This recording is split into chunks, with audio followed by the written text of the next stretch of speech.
Francisco Guerrero Pérez, conocido como el Chalequero. Nació en la región del Bajío, en México, y más tarde se mudó a la Ciudad de México. Cometió sus crímenes en dos etapas. La primera fue cuando tenía 40 años, entre 1880 y 1888. La segunda ocurrió cuando tenía 68 años, en el año 1908. Es considerado el primer asesino serial registrado en México. Atacaba principalmente a mujeres que ejercían la prostitución en la Ciudad de México, en la zona de Río Consulado. Las asesinaba degollándolas o estrangulándolas. Su apodo, el Chalequero, proviene de los chalecos o pantalones tipo charro que usaba, o de la expresión a chaleco, que significaba obligar por la fuerza. Sus crímenes ocurrieron durante el Porfiriato. Este caso mostró la desigualdad social y la misoginia de la época. La policía no investigaba a fondo porque las víctimas eran mujeres pobres y trabajadoras sexuales. En los medios de comunicación fue comparado con Jack el Destripador, quien cometía crímenes similares en Londres en las mismas fechas. Se le atribuyen 20 víctimas en su primera etapa.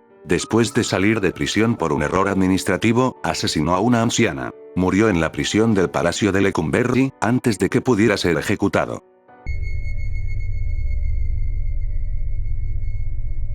Gumaro de Dios Arias, conocido como el caníbal de Playa del Carmen. Un hombre de 26 años. Antes de convertirse en caníbal, Gumaro ya había cometido delitos graves. Uno de ellos fue la violación de su propio sobrino, un bebé de apenas un año de edad. Un acto atroz que quedó impune en su momento, y que se sumaba a la carga de violencia que su mente fracturada arrastraba antes de llegar al Caribe. También se sabe que, durante su paso forzado por el ejército, atacó a un subteniente con un machete. Un estallido de furia que presagiaba lo peor y por el cual terminó huyendo. En diciembre de 2004, Gumaro vivía bajo un puente junto a su compañero y pareja sentimental, un hombre conocido únicamente como el Pelón. Su relación era una mezcla tóxica de necesidad, drogas y violencia. Una noche, mientras el Pelón dormía, Gumaro escuchó voces que le ordenaban matarlo. Lo golpeó y lo asfixió con un cable. Pero no se detuvo ahí. En un acto de locura total, descuartizó el cuerpo. Cocinó el corazón y las costillas en una fogata improvisada y se los comió. Cuando más tarde le preguntaron a qué sabía, respondió con una frialdad que hiela la sangre. Sabía a borrego pero más dulce. Los vecinos alertaron a la policía por el olor a carne quemada y putrefacción. Cuando los oficiales entraron a la construcción, encontraron a Gumaro dormido tranquilamente, junto al cadáver a medio consumir de su pareja. Al ver a los policías, Gumaro no se alteró. No se asustó por el cuerpo destazado ni por el canibalismo. Levantó las manos y se entregó dócilmente, diciendo algo que dejó helados a los oficiales. Ya se vienen por la violación, ¿verdad? En su mente destrozada, comerse a su pareja era algo casi natural, incluso místico. Pero el miedo por aquel abuso sexual del pasado era lo único que reconocía como delito. Esa era su escala de valores. El canibalismo era normal. El abuso sexual no. Gumaro nunca fue juzgado como un criminal común. Fue diagnosticado con esquizofrenia paranoide y encerrado en un centro psiquiátrico. Ahí, la realidad terminó de cobrarle factura. Se descubrió que estaba en fase terminal de SIDA, una enfermedad que lo consumió lentamente hasta su muerte en 2012.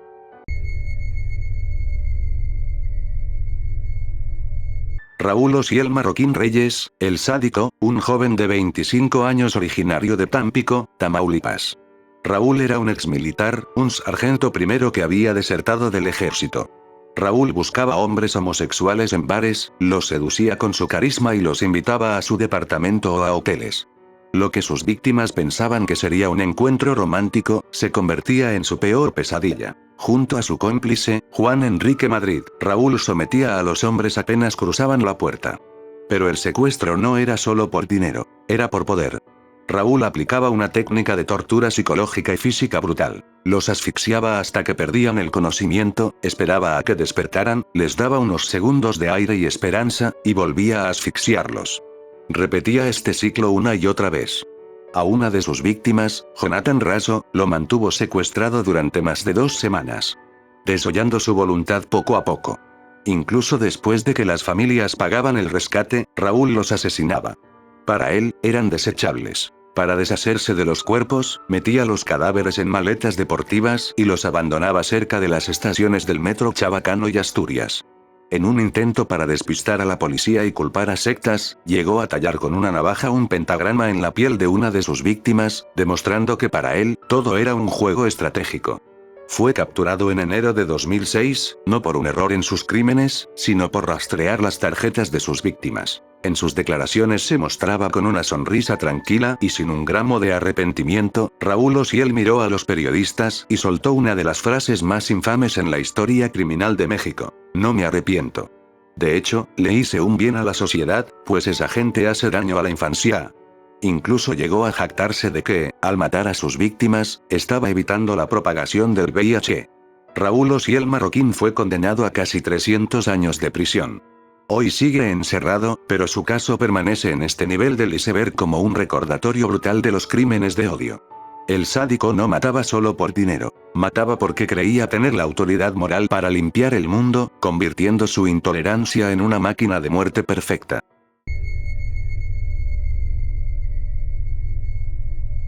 Magdalena Solís, conocida como la Gran Sacerdotisa de la Sangre.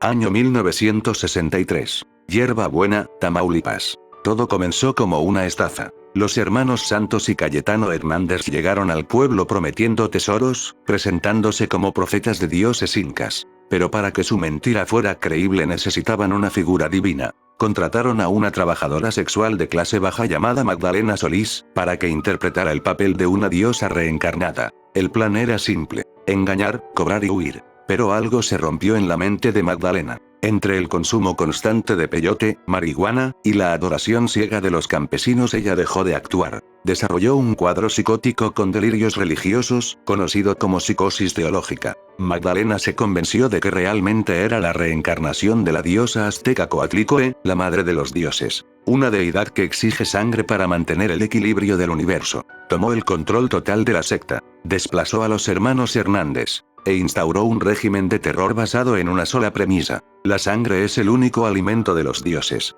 Bajo su mandato comenzó el llamado ritual de la sangre. Magdalena ordenaba linchar a cualquiera que intentara abandonar la secta. Pero no eran ejecuciones rápidas. Las víctimas eran golpeadas, quemadas y mutiladas mientras la comunidad observaba. En trance, Magdalena bebía la sangre de sus víctimas, mezclada con sangre de pollo y drogas, en un cáliz ceremonial. Y en los casos más extremos, imitando los ritos prehispánicos más brutales, ordenaba la extracción del corazón, mientras la víctima aún estaba viva, para ofrecerlo palpitante a su propia divinidad.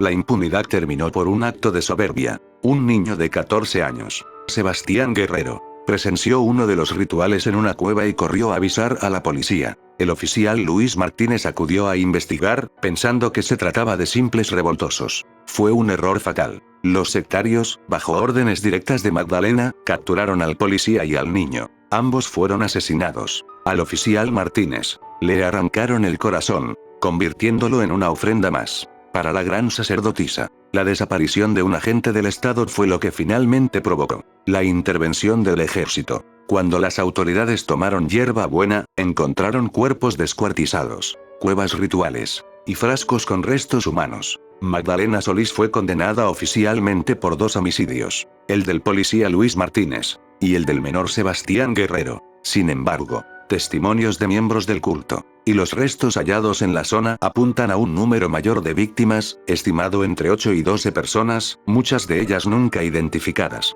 Este caso se encuentra en este nivel del iceberg porque demuestra el peligro de la manipulación mental colectiva. Magdalena Solís no solo mató cuerpos, destruyó la mente de toda una comunidad, y convirtió a campesinos comunes en cómplices de una carnicería mística.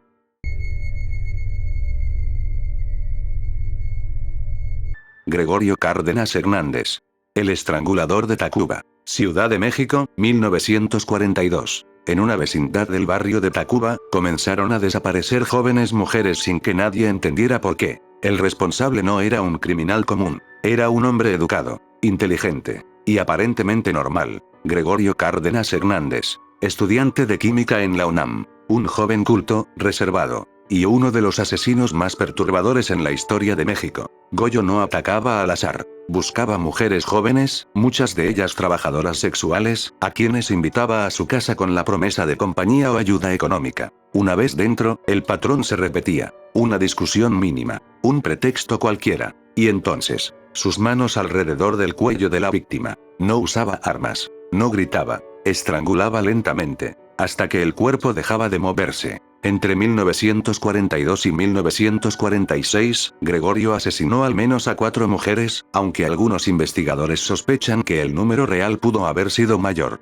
Después de matarlas, enterraba los cuerpos en el patio de su propia casa, en Tacuba. Vivía sobre una fosa común, y seguía con su vida diaria como si nada. Asistía a clases, leía, conversaba con normalidad. El horror estaba literalmente bajo sus pies. Su caída no vino por un error psicológico, sino por el olor. Vecinos comenzaron a notar un hedor extraño proveniente del jardín. La policía excavó, y encontró los cuerpos. Gregorio no huyó. No se resistió. Confesó con una frialdad que desconcertó a todos. Fue declarado inimputable y enviado al manicomio de la Castañeda. Años después, algo impensable ocurrió. Goyo fue considerado rehabilitado. Salió libre. Terminó sus estudios. Se convirtió en escritor, conferencista. Y llegó incluso a colaborar con instituciones oficiales. El estrangulador. Reintegrado a la sociedad. ¿Puede un asesino múltiple rehabilitarse por completo?